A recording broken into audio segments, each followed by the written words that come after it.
Hello mga ka-viral! Welcome to Viral Post TV na kung saan tatalakayin natin ang mga nag-trending sa social media universe. Kung bago ka sa aming channel, huwag kalimutan mag-subscribe at hit notification bell para lagi kang updated sa mga bago naming videos.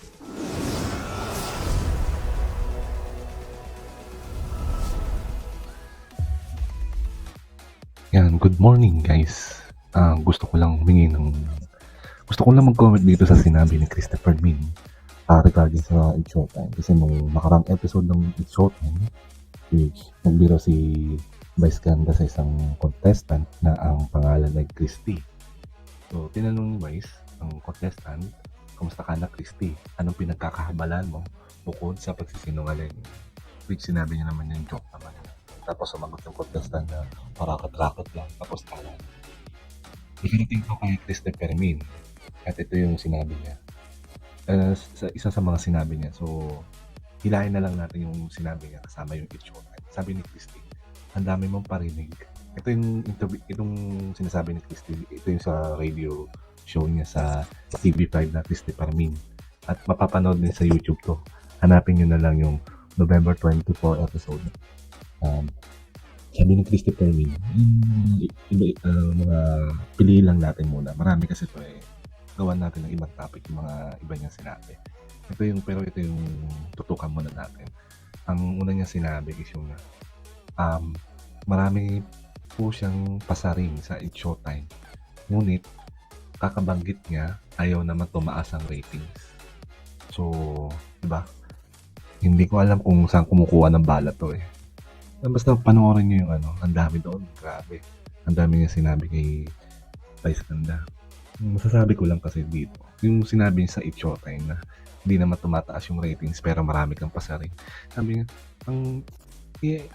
nagjo-joke si Vice Ganda. Minsan, talagang kasama yun sa kung paano siya magpatawa. Alam niyo naman kung paano magpatawa si Vice Ganda. Tapos kayo, sineseryoso niyo. Tapos pag kayo naman ang pinira ni Vice Ganda, kahit papyaw, iyak kayo ng iyak. Akala niyo naman, para kayo napatulan ng paa. Tapos, pag hindi nagsasalita yung tao, sasabi, ang dami ninyo sinasabi. Tapos pag magsasalita kayo, iyak kayo ng iyak na pabiktin kayo. Ito lang masasabi ko sa inyo. Kayo nag-umpisa ng gulo Dapat, di ba? Alam niyo kung hanggang saan yun. Tapos ang dami pang pasakali na ano ba yun? Ang kagandahan po ng tao ay wala naman sa panlabas, kundi sa panloob. Ikaw, sa ginagawa ninyong pagko-comment sa ibang tao, mabuting tao kayo. Hindi kayo mabuting tao rin. Kaya bago kayo magsalita sa kapwa niyo, tignan niyo muna yung sarili niyo. Tapos napipikon kayo. Bahala kayo dyan. Tapos dinamay niyo pang It's Showtime dahil mababa ang ratings. Hindi nakatulong yung pag nangangawa daw ni Vice Ganda, pag-joke niya. Tapos sabi pa niya hindi daw nakatulong yung millions subscribers niya sa YouTube. Hello, tingnan niyo yung views kaya ng It's Showtime. Nakakatulong kaya kahit pa paano. At the same time, hindi naman pag sinabi mong millions yung subscriber mo, sabay-sabay manonood yan. Alam niyo naman ngayon ang Pilipino, hindi lang sa Pilipinas, sa buong mundo din. Hindi sabay-sabay mga time yan. Minsan hindi ko alam kung nananay ko lang to si Christine Minsan nakakabatrip din Basta, ang usapan lang is yung tira ni Vice. Huwag nang tirahin yung It's Showtime. Akala mo naman yung wawawin na ni Willie, asala si Willie ngayon, hindi mo mapagtanggol. Tinira ka rin.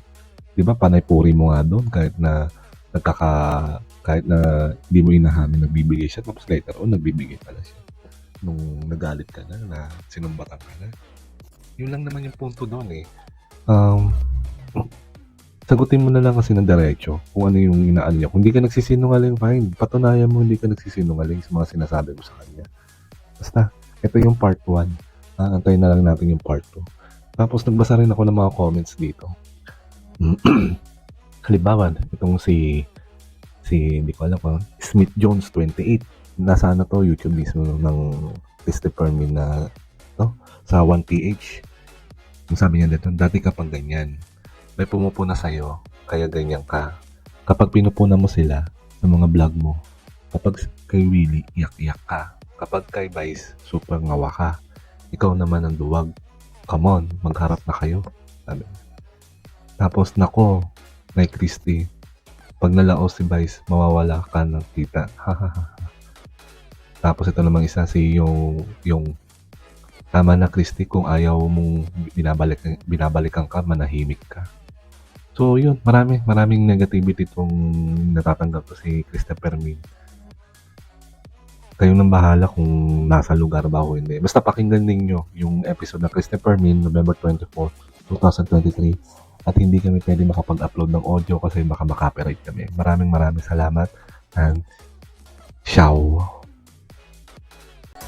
Muli, dito na tatapos ang aming video. Kung hindi ka pa nakasubscribe sa aming channel, subscribe na at hit notification bell para laging updated sa aming mga bagong videos.